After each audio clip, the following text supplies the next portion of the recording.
Thanks for being here today. Okay, are you ready? Yes. Okay, Child labor was a terrible burden. The children mainly worked in factories and mines, two of the most dangerous jobs. In the mines of West Virginia in 1907, 248 lives were either lost or injured. Children have lost limbs and lives in both mines and factories. One father lied about his daughter being 14 and sent her in a mine and sent her to go work in a mill. About 2 weeks later, her hair got tangled in a machine part, and part of her scalp had been ripped off. She was in the hospital for 7 months and was still undergoing medical treatment. On top of the dangers, children were paid unjustly. For the same jobs, adults get paid for more than twice a child's wage.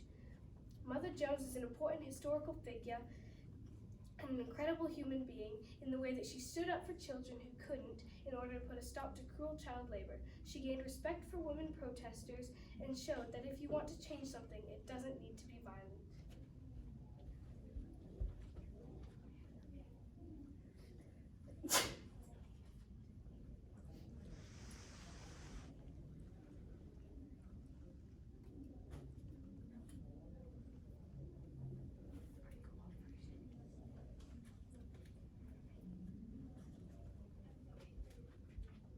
In 1830, Mary Harris Jones was born. Later, she moved to America with her family. She became a teacher and a dressmaker, and when she got married, she quit both her jobs. She had 4 children and a husband, but sadly, she lost them all due to yellow fever.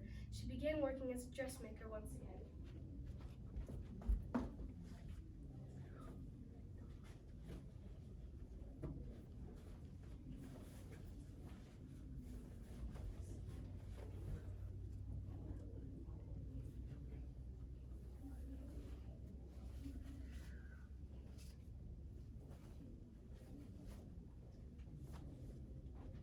Good day, Miss Jones. Fine day, is it not? Lovely indeed. Your dress, Miss Davis? Oh, it's a doozy. How have you been holding up these days? Same as yesterday, as tomorrow will be. Oh, no. I mean, with these filthy children passing you by in your window day and night, they must be such a burden to deal with. Well, I wouldn't say. Oh, well then may God bless you. Good day, Miss Jones. And you.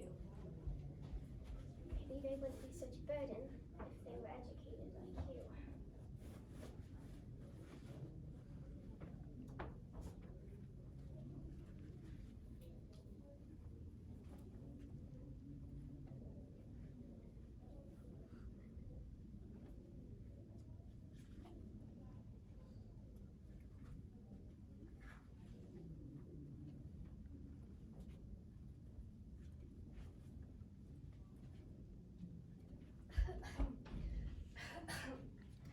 Young man, would you want to go to school? I do want to go to school, but I can't when I work all the time. Dear child, poor thing.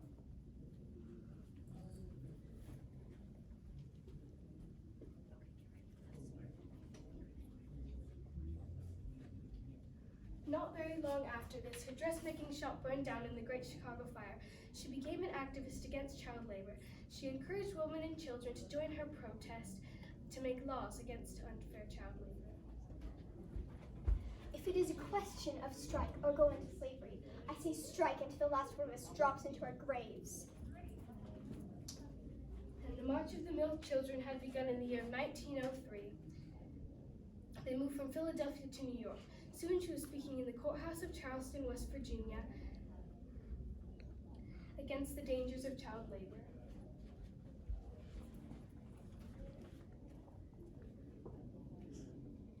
This great gathering that is here tonight signals that there is a disease in the state that must be wiped out.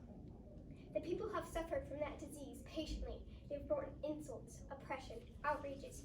They appealed to their chief executive. They appealed to the courts. They appealed to the attorney general. And in every case, they were turned down. They were ignored. The people must not be listened to. The corporations must get hearing. When we were on the Capitol grounds last time you came here, you had a petition to the governor for a peaceful remedy and a solution of this condition. When the mine owners, the bankers, the plunderers of the state went in on the side door and got a hearing, and you didn't. I look at the little children born under such a horrible condition. I look at the little children that were thrown out here. Now then, let me ask you, when a miner, they have robbed him one leg in the mines and never paid him a penny for it. When he entered a protest, they went to his house. Not quite a week ago and threw out his whole earthly belongings. And he and his wife and 6 children slept on the roadside all night. Now you can't contradict that. Suppose we had taken a mine owner and his wife and children and thrown them out all night and made them sleep on the road. The papers would be howling. Anarchy. But when they plunder from these miners, these children, my fellow citizens, countrymen, thrown out on the highways and mother insulted, do you think that they would be good citizens when they grow up? I don't. The revenge and resentment will be buried there if they grow into manhood. It will develop. They will kill. They will murder to get even with those who rob them. I want to stop that. I don't want it to go on. Your governor may, but I don't. I want the children to have the best of influence. I want children to have good schooling. I want women to know nothing but what is good. I want to lead this nation in nobler manhood and greater womanhood. Can I do that? No, I can't. Boys, with the administration you've got, I can't do it. I can do it if you men and women will stand together, find out the seed of the disease, and pull it up by the roots. Take possession of that state house. That ground is yours. They deserve it. I give it. Now I want to say this. 10 or 12 years ago when I came here, you had to work 11 or 12 hours, didn't you? They made you load coal for any price they wanted. We brought on a fight and got twice that for loading coal. We reduced the hours to 9. Up there on Paint Creek and Kevin Creek, you obeyed the laws at that time. You had a good union at that time. But you have done it in industrial unions as they do elsewhere. You elect the man that wants the glory instead of the man who will work for you. I am going to put a stop to that. I want to tell you we are going to organize West Virginia.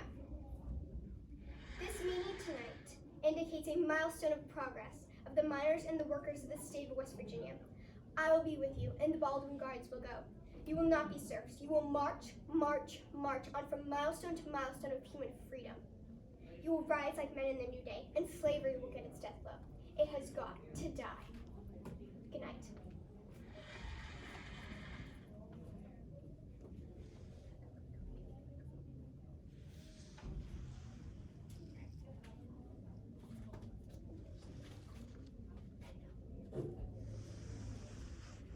And we're back from the break. We welcome our special guest, Mother Jones. All right, Mother Jones, what were you trying to tell them in that famous speech of yours in 1912? I was trying to tell them the truth about child labor. I was telling them they can help with the matter, that they all have a voice, and that I will make sure that it is heard. I see. Now, Mother Jones, how did you feel when the president didn't want to see you? Ah, yes, I remember. We marched down to Oyster Bay, but the president refused to see us, and he would not answer my letters. But our march had done its work. We had drawn the attention of the nation to the crime of child labor. I see. And now, what barriers did you break, and what did you change for the future, would you say? Well, barriers, age barriers, because children had never been in a protest before. Gender barriers, because it was absolutely unheard of for a woman to lead a protest. And the ultimate barrier was ultimately just going up against the government and standing up for what is right. And with the future? Well, at the time, I was mainly working on children would go to school and get an education and, be healthier. However, for the future, I'd say children are not protected because of child labor laws, and to earn respect for young and female protesters. All right. Well, thank you for your time today, Mother Jones, and we will see you later on Back in Time.